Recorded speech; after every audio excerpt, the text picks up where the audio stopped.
Welcome to the Standing Human Resources podcast, where we provide insights and discussions on all things related to the human resources community. At Standing, we are dedicated recruitment professionals with deep networks in the HR industry. We specialise in sourcing HR professionals on a temporary or permanent basis and are committed to delivering tailored advice and the ideal results while maintaining the highest standards of service, integrity, and quality control. Our podcast will keep you up to date with new HR roles, thought leadership posts, industry discussions by subject matter experts, and updates on the HR market. Join us as we discuss topics such as generalist HR, learning and development, remuneration and benefits, industrial relations, OD, HRIS implementations, change management, recruitment, and much, much more.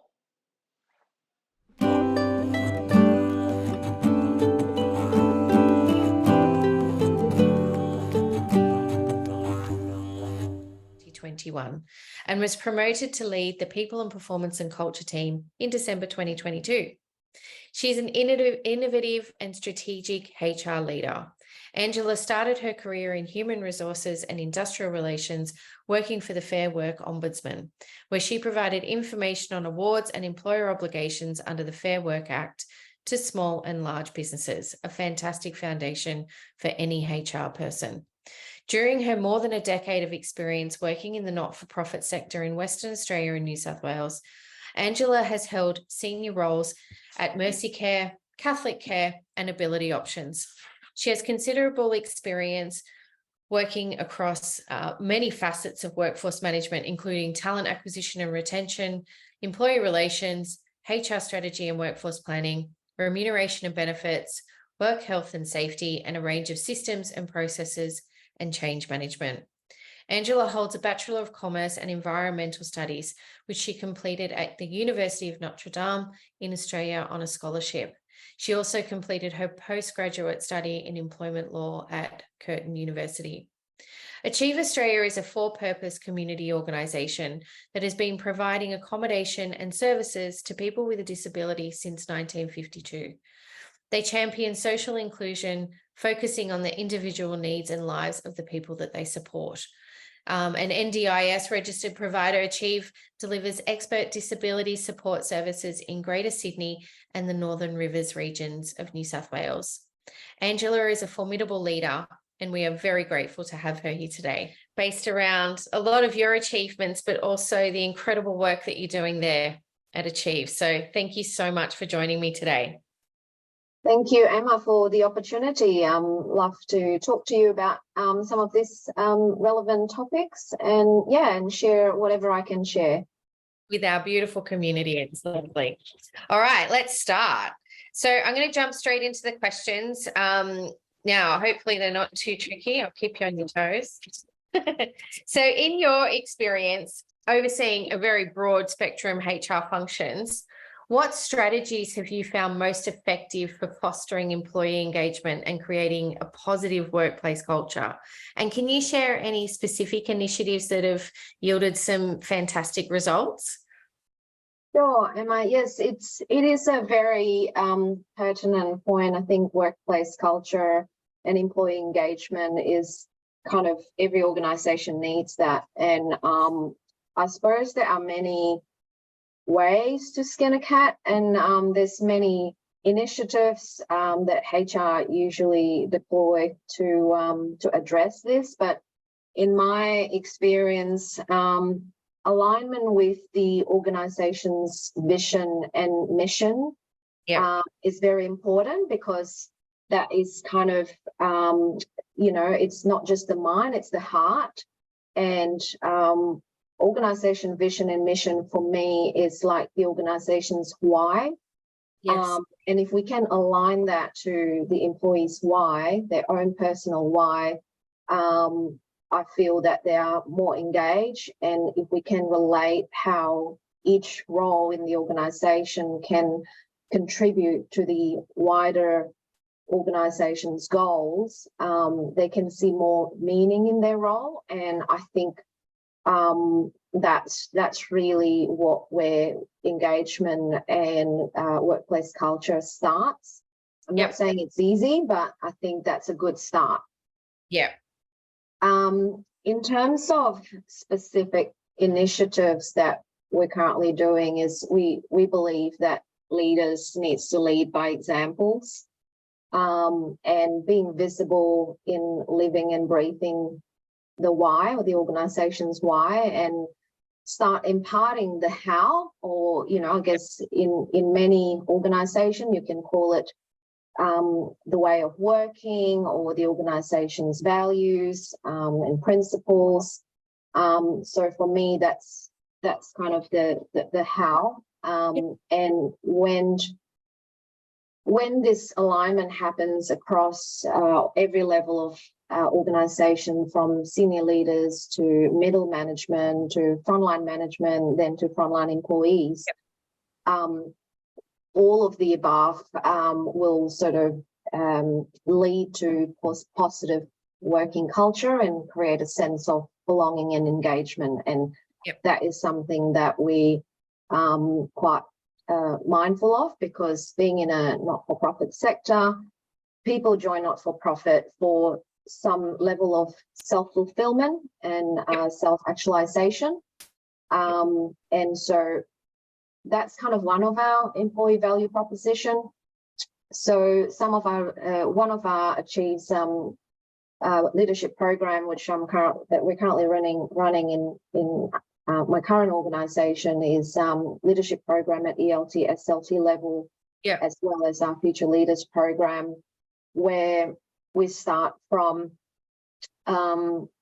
reinforcing the organization's mission and values or purpose, and we combine like all these different leadership thought leaders in this space, such as Gallup strength-based leadership. We also recently invite Kathy Burke with her book Lead In, Stephen Covey, 7 Habits, an oldie but a goodie.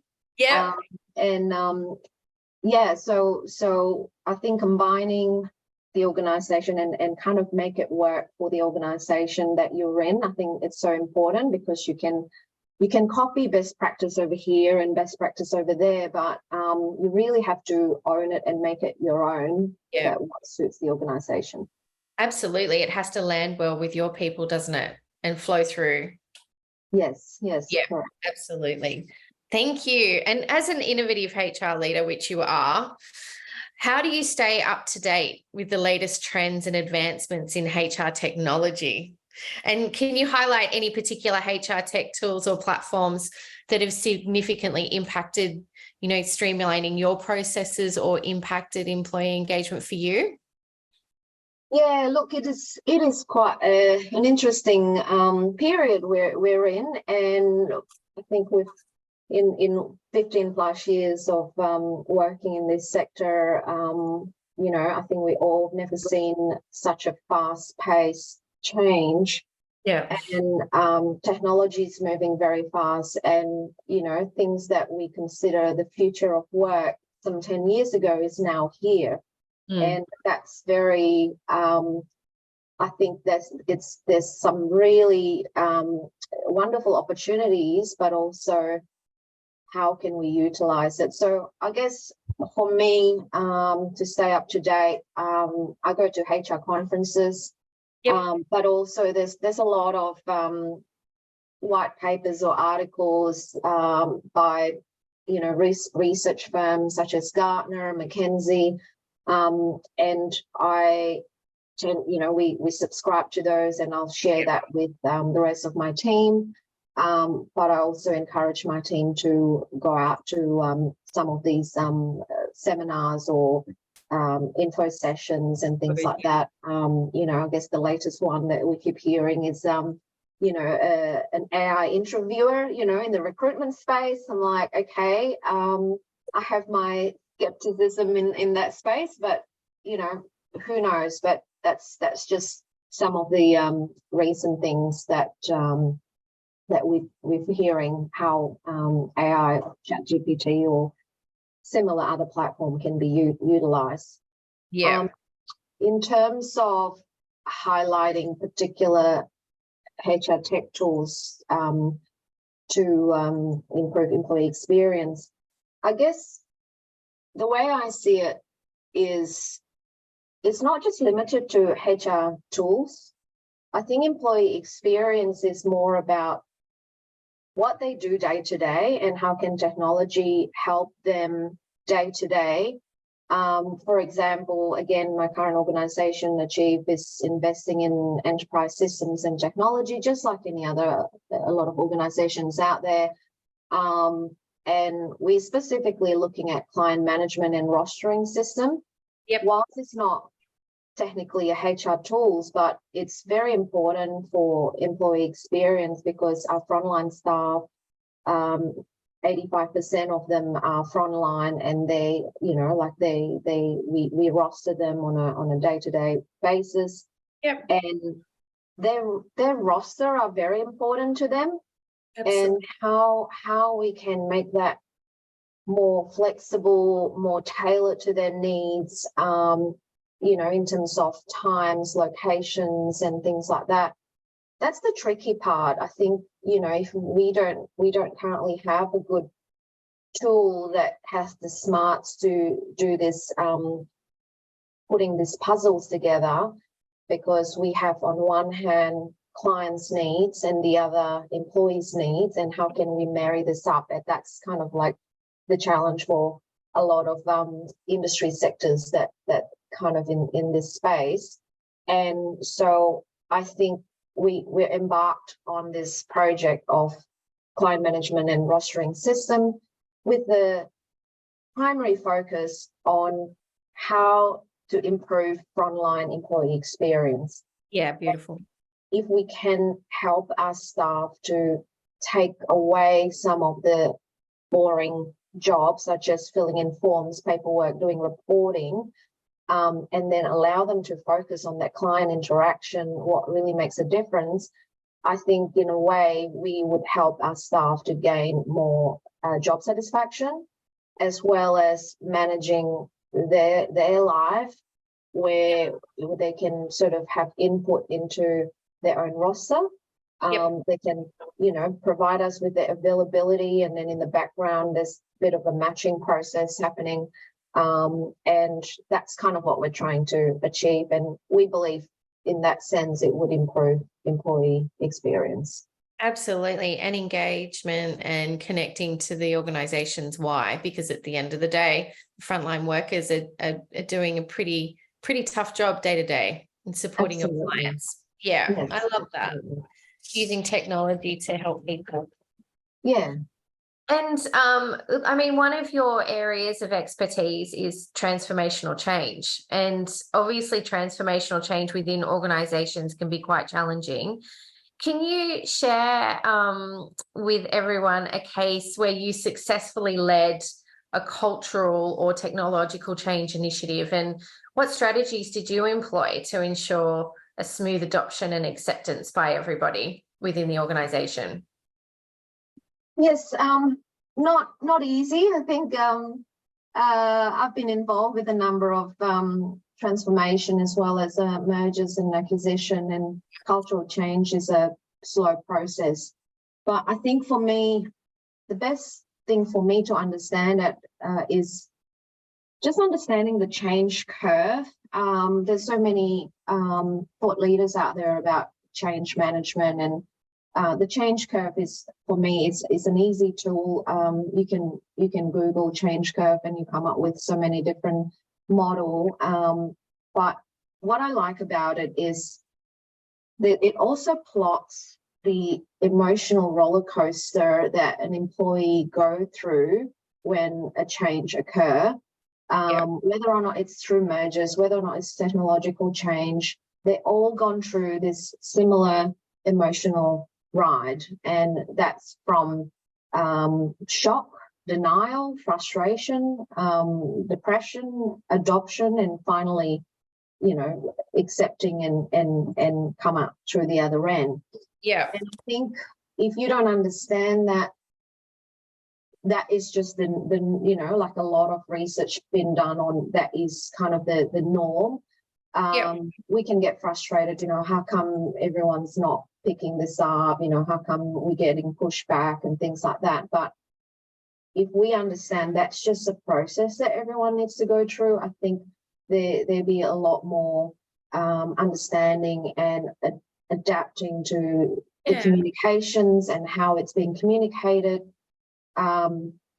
So for me, that's kind of, it's always in the back of my mind when we're doing a transformation process, whether or not it's at a team level or at an organization level.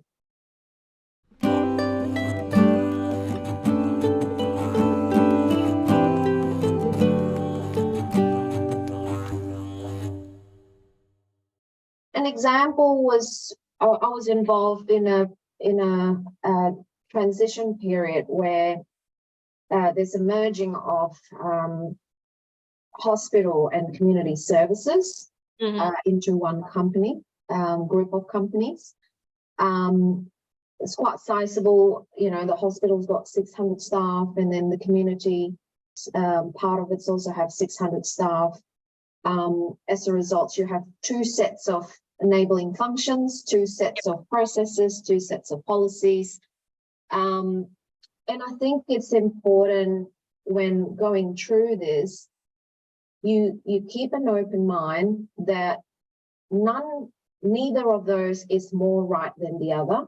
Yeah. Neither of those are wrong, and I think you have to approach it with an open mind that that we want to establish a new joint process that would be best for everybody. So it's kind of like combining best of both worlds. So I think if you approach it and communicate it from that perspective, people don't get defensive, like we're always doing it this way and it's the best way. And in another area, we're always doing it this way and it's the best way. And when you're trying to change it to one over the other, you kind of feel like the people felt kind of like, oh, so our way is not as good as your way. And, and then we've got this cultural issue. So I think if we can bring the two different processes together, the two teams together with a view that, I think what you've been doing has been working for you for some years, and so is the other party. Now we have to work out, let's pick out the best of both worlds and let's come up and agree with how we're going to move forward from here and take them to that journey of developing the new combined process, and then let them own that. And I think whilst it takes longer to collaborate on these things, but in the long run, I think it's a sustainable change, because then people don't get disgruntled and trying to find shortcuts or doing it, but begrudgingly and that sort of stuff. So it takes longer, but I find in the long run it has better results. Better traction, better buy-in.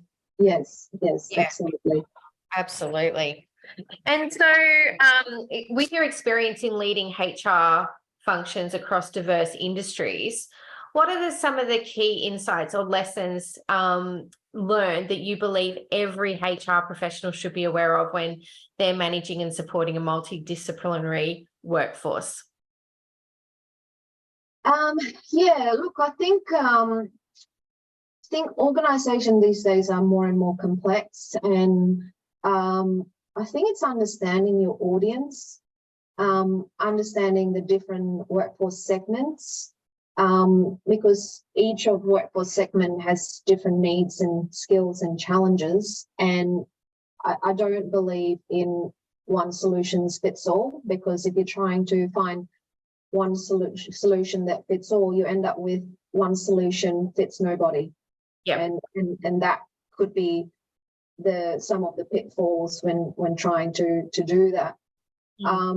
For example, even within the healthcare sector alone, you have the clinical, like nurses, you have the support workers, you have they all have different needs, different capabilities, different challenges, career paths, training needs, etc. So I think it's important that you really analyze your different segments before you can try to find solutions, I guess, with each of that.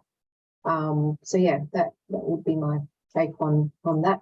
So making sure that it's just not a one size fits all, but understanding the unique challenges that your diverse workforce has within that. Yeah, absolutely. And whilst they can be, you know, like obviously in an organization, you can't have different policies for different area, but I think in the way that you develop your policies and procedures, it needs to be broad enough for some level of adaptation at different level, but we still, you know, obviously not we still have to follow some sort of umbrella, but I guess don't go into too much level of details that it doesn't allow that customization for different area. And as a strategic thinker and HR leader, what are your thoughts on the future of work and its impact on HR practices? So how do you see emerging trends such as remote work, automation, and AI shaping the HR landscape? And what steps do you think HR professionals take to adapt and thrive in this evolving environment? Yeah, interesting one, Emma. Look, and then, as I said before, the future of work is actually here. And I think we're, as the HR professionals, again, coming back to that change curve, I think we all in that change curve together, not just HR, but I think frontline managers or management and leadership is going through that same change where, and we can't deny it, you know, because it is coming and we can't see it as threat. We have to evolve with it. And again, it's following that change curve I spoke about earlier.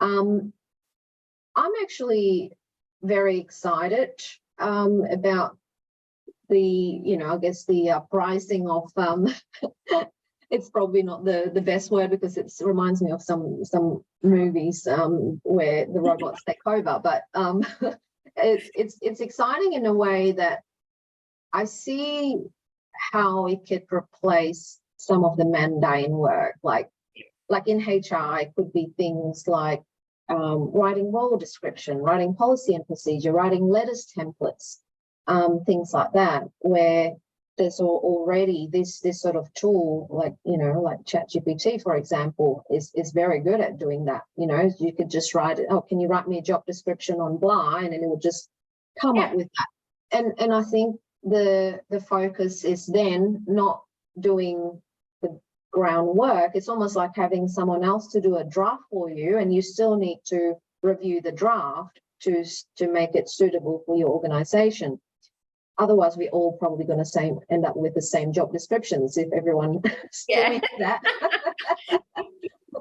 I know. And then who's the robot? Yeah, exactly. So I think then the focus can be more shifted to more value adding, more interesting work, soft skills that only humans can do. So, you know, I would love to have my HR team to be more engaged in relationship building, capability building, leadership, collaboration, things like that. And, you know, all of the groundwork, research, you know, can be prepared earlier, and then we just do the high value add kind of role. So I think that kind of same in the leadership space.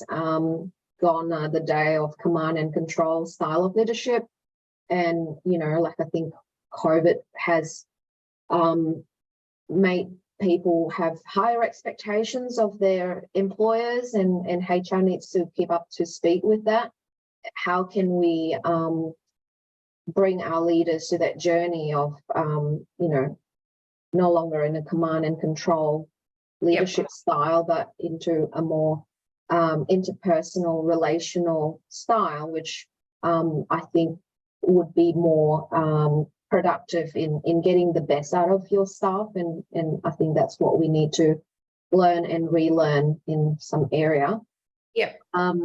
Flexibility is another interesting one, because I believe that flexibility means differently for different people. And like flexibility for frontline staff doesn't mean working from home, right? Flexibility for frontline staff means that I can still be a mother, I can still be a carer to my elderly parents and fit work around it. And it is tricky, but for frontline staff, the way I see it is if you can make their roster more predictable and so that they can actually book their appointments around that. It's actually flexibility. Like it doesn't sound like flexibility, but it is flexibility. Whereas for office-based staff, again, I think that really means different for different people and how we can craft a flexibility policy that allows that recognition of individualized preference. That's, I think, it's the tricky part, and I don't think we got it right. And I think many of us still in that journey of trying to get it right. So yeah, absolutely. But it sounds like the technology that you're putting in place to help with the rostering will really make a difference for those frontline workers to make sure that they do know what's coming up, and next week's roster isn't a surprise, or there are big changes on there that they had no idea about, which is really, really important. Yeah, absolutely. And I think being able to have being able to have some input into what your roster looks like is flexibility. It's not always easy to cater for everyone's needs, but I think if where AI or technology would play a part would be, like really matching those, and it's not always easy doing it manually. No, not at all. And so not only then does it help connect people to the organization's why, again, coming back to engagement, but then improving people's lives, which is what we really want to do, isn't it? Yeah, absolutely. I love that, Angela.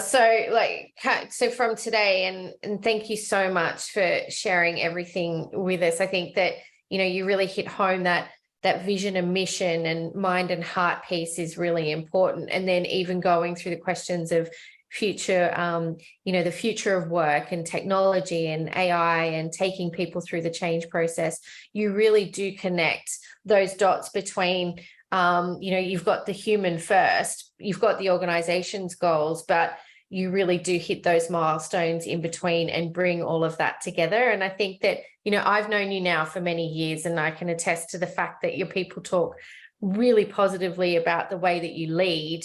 And I know how your leaders see you as well. So what you said today is absolutely true, and you do look after your people. And I think that, people can look up to you as a fantastic HR professional in our field, and we're very lucky to have you. Oh, thank you, Emma. That's very nice of you. Thank you. Oh, well, I think you do a fantastic job, and Achieve does a fantastic job within the community as well. So the work you do is amazing. Great. Is there anything else you'd like to leave everybody with today? Have you got any other little pearls of wisdom? Oh, look, I think I've said most of it, but look, you're absolutely right. Like the human relationship issue is not going to go away. It's not going to get replaced by, any AI out there, I don't think. And I think if we just remember that, yes, we have all of this, complexity. There's, like employee relations getting more complex, but at the bottom of every employee issue is relationship breakdown or communication breakdown. Really, that's kind of the soft skills that we can now hone in if everything else got taken care of by technology. But that is still for every employee issues that I encounter, it's always at the bottom of it is human relationship. So yeah, you're absolutely right. Oh, thank you so much for joining me today. I really enjoyed it. And all the chat about the next shiny little bit of technology, it's nice to just bring it back to what it should really mean. So thank you so much, Angela. I really appreciate you. No worries. Thanks, Emma. Thanks for giving me the opportunity. Thank you. And that concludes this episode of Sterning HR's podcast. where we've shared our insights and expertise on the latest trends and best practices in the field of HR. We hope that our discussion has been insightful and valuable to you. If you're interested in learning more about how we can help your organisation optimise its people function, please visit our website or contact us directly. We would be happy to discuss how we can partner with you to achieve your people goals. Thank you for listening, and we look forward to connecting with you again soon. Bye.